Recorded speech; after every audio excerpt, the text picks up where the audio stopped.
Recently I went to the UK photo show where I got to see this at the Nikon stand. There's a man on his knees just there. Always that's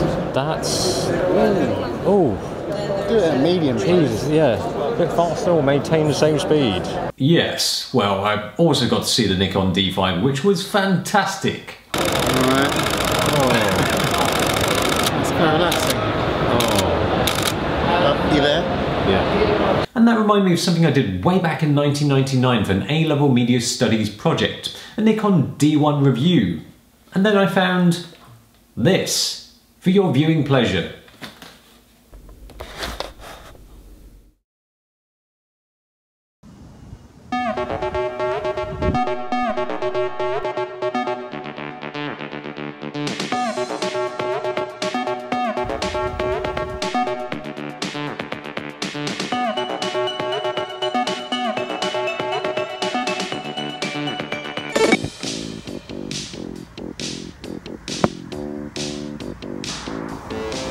I'm really excited about this episode because I've got the new Nikon D1.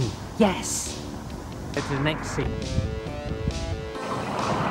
Today we're looking at this beautiful piece of machinery, the Nikon D1. We have to be very careful not to scratch it though, because ultimately it's not mine. I am a very careful person, so it's no wonder that I have been entrusted with the task of reviewing this camera.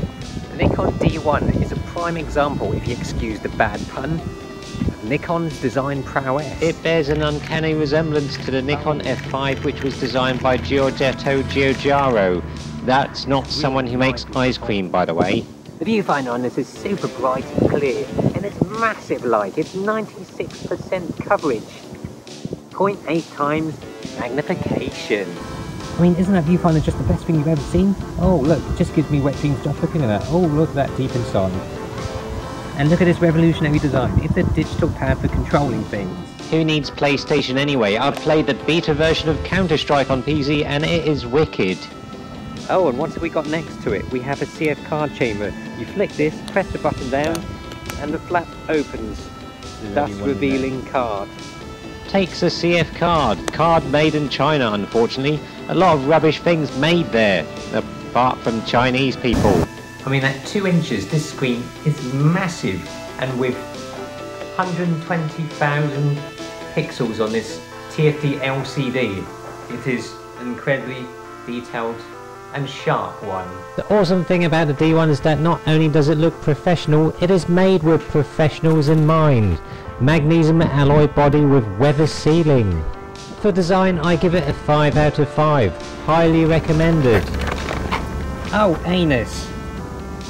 Oh no, that's okay, that'll polish out. And of course you've got mode dial. You've got M, A, S and P.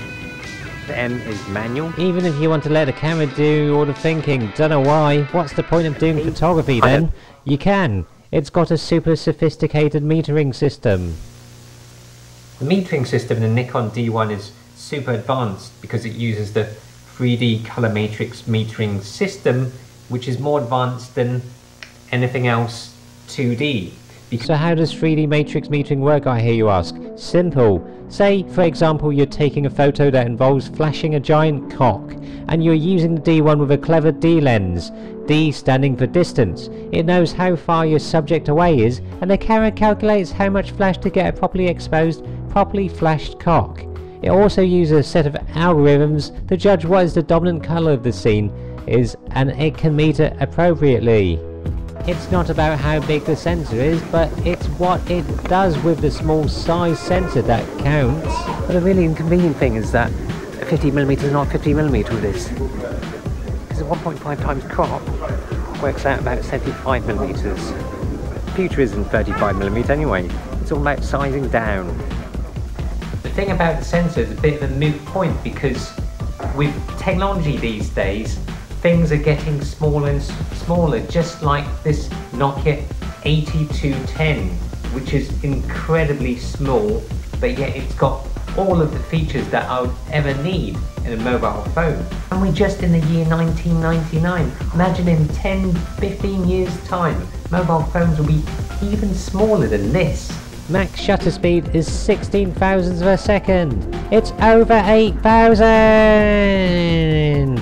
Or if it's the American dub over, it's over 9,000!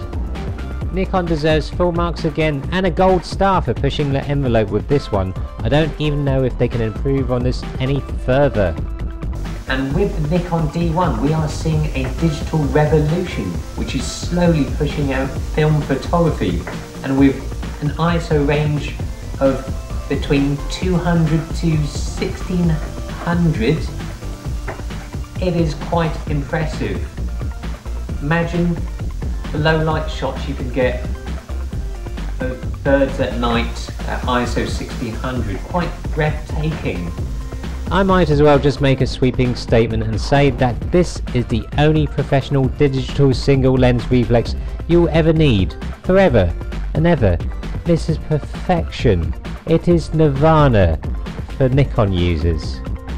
You can see how perfectly positioned the air points are here and here. Nikon has installed the multi-cam 1300 AF autofocusing system, which is sensitive down to -1 EV, which is good in the low light. It's a much better autofocusing system than the multi-cam 1200 because it's a bigger number. Performance. Yes, this is the dog's danglies. I mean, forget everything else for a minute and let's just appreciate that burst one more time. This feels better than any girl action. Not that I've ever had one before, but ooh.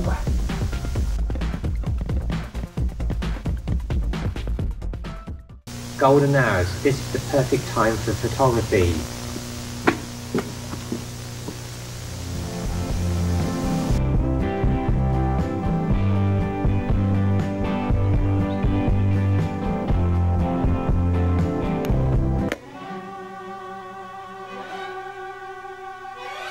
But what happened next was something much bigger than just the D1 being dropped. The ball dropped too. Both of them. Something changed within me. Forever.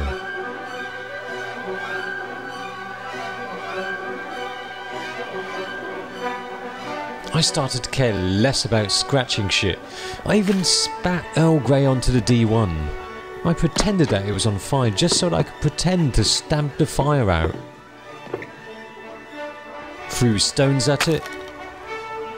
Tried throwing the camera, but failed. But still, that wasn't enough destruction, so I dumped the jumper and stonewashed denim. Then, I carried on. I threw Ricardo on it.